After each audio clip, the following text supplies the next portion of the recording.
Nouvelle vie. Une chronique réalisée par Alliance Internationale.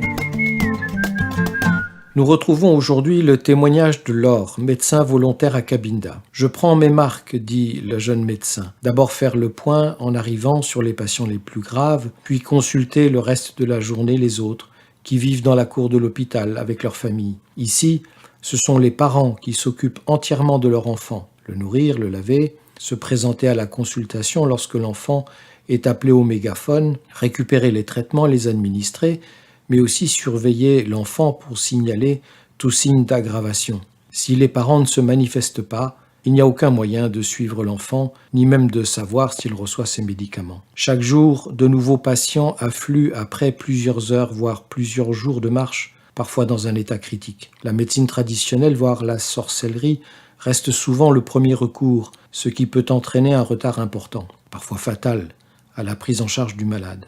Jamais comme ici, l'expression « mourir de faim » n'a autant pris son sens. En décembre, pic de l'épidémie de malnutrition.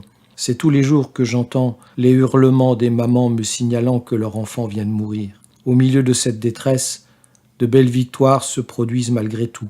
Une infection grave traitée, un enfant gravement dénutri qui retrouve le sourire, de quoi trouver l'énergie de continuer lorsque le découragement guette. J'apprends beaucoup, mais certaines décisions pèsent et sont très dures à prendre. Ai-je fait le bon choix de traitement concernant ce petit dont je ne m'explique pas l'aggravation de la maladie?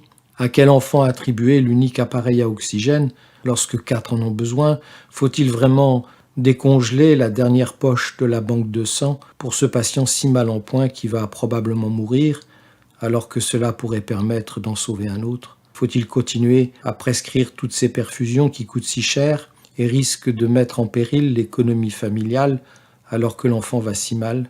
Et si je ne le fais pas, ai-je vraiment donné à cet enfant toutes les chances de s'en sortir? Malgré ces dilemmes, je retiens, dit encore Laure, que cet hôpital est le lieu où l'on s'enrichit de beaux échanges avec des personnes tellement différentes, mais toutes tendues vers un même but, offrir des soins de qualité à une population qui en a désespérément besoin. Œuvrons ensemble pour le bien de tout homme. Retrouvez-nous sur alliance-internationale.org.